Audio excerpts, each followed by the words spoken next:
Bonjour, Scott Campbell. Je veux suivre le dernier vidéo où j'ai abordé le personnage de la Vierge Marie. Et ça m'avait fait penser aussi à un autre sujet pas mal délicat et épineux, qui est le sujet de la sexualité. Alors j'aimerais juste évidemment vous partager ce que j'ai découvert, ce que j'ai vu ici au Québec. Très peu de temps après mon arrivée au Québec, j'étais en train de parler avec une personne du péché originel et de cette chute racontée en Genèse 3, le 3e chapitre de la Bible. Et la personne me disait, « Oui, mais Scott, on sait que la chute et le péché originel étaient causés par le sexe, par le fait que Adam et Ève a eu du sexe ensemble. » J'ai essayé de ne pas rire, je ne savais pas, est-ce que la personne blague, est-ce que la personne est sérieuse? Bon, j'ai découvert que la personne était sérieuse. Croyez vraiment, il était enseigné ça.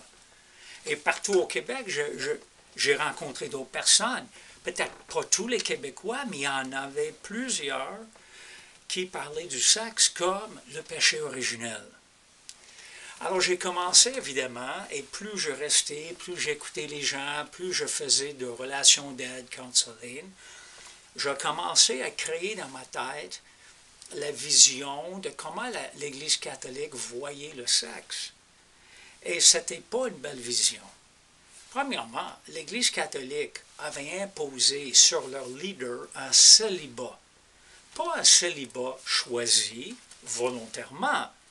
La Bible, le Nouveau Testament, permet un tel célibat pour un leader chrétien. Il semble que Paul était célibat. Il y en avait d'autres. Mais l'Église avait imposé sur leurs leaders, les prêtres, les évêques, les sœurs, les frères, dans les monastères, les couvents, etc., imposer le célibat.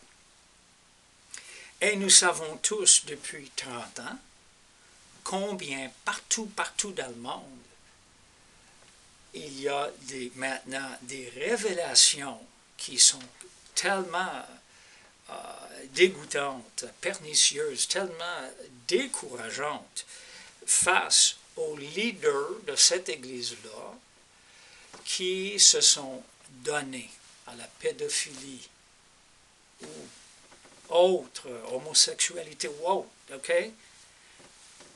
Des personnes qui probablement n'avaient pas un don de célibat, n'avaient pas une habileté de bien vivre le célibat, alors leurs pulsions sexuelles sont entrées ailleurs.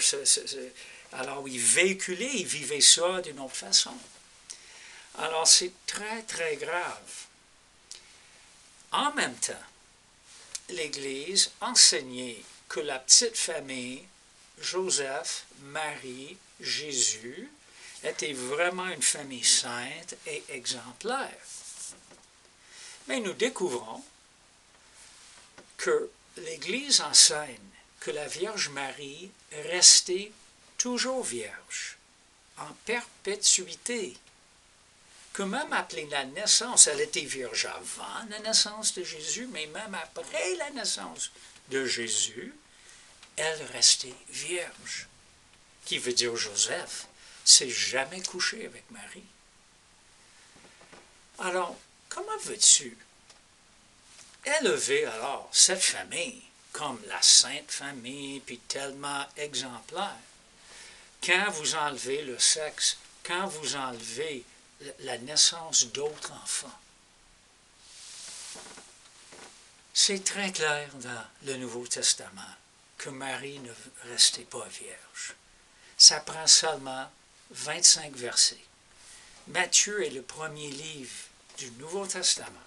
Le premier chapitre, le 25e verset, ça dit que Joseph n'a pas eu de relation avec Marie jusqu'à la naissance de Jésus. C'est clair en français, c'est clair en anglais, c'est clair dans le grec, qu'après la naissance de Jésus, Joseph et Marie, comme un couple normal, faisaient l'amour. Et puis, en fait, il y avait d'autres enfants qui étaient le résultat de leurs actes conjugaux. Alors, il y avait Jacques et Jude et Silas, puis il y avait au moins 4 garçons puis plusieurs filles. Ça, c'est Matthieu 13 à la fin. Mais voici une église qui créait un exemple impossible à suivre, pas correct bibliquement. Ça niait, carrément niait à Joseph et Marie une vie normale que Genèse 1 dit au premier couple et à tous les couples qui suivent. Procréer, créer des enfants.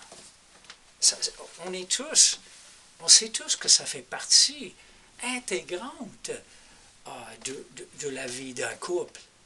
Évidemment, un couple peut choisir de ne pas en avoir d'enfants. Mais moi, je parle normalement, couple veut dire enfant, à cause du sexe, enfant.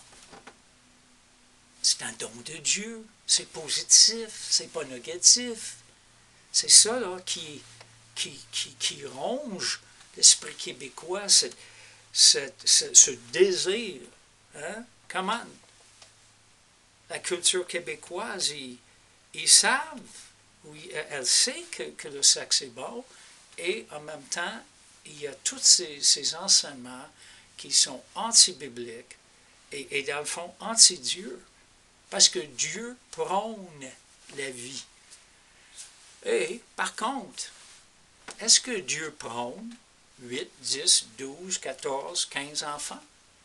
J'ai découvert ici des personnes qui disent « Oui, moi j'ai 14 frères et sœurs. » Et c'est pas parce que le couple voulait en avoir tant, c'est parce que l'Église disait « Pas de contraception. » Alors, c'est weird. D'un bord, ils refusent à Joseph et Marie. D'un autre bord, ils poussent les gens, puis ils refusent. Il défend la contraception. C'est vraiment dommage.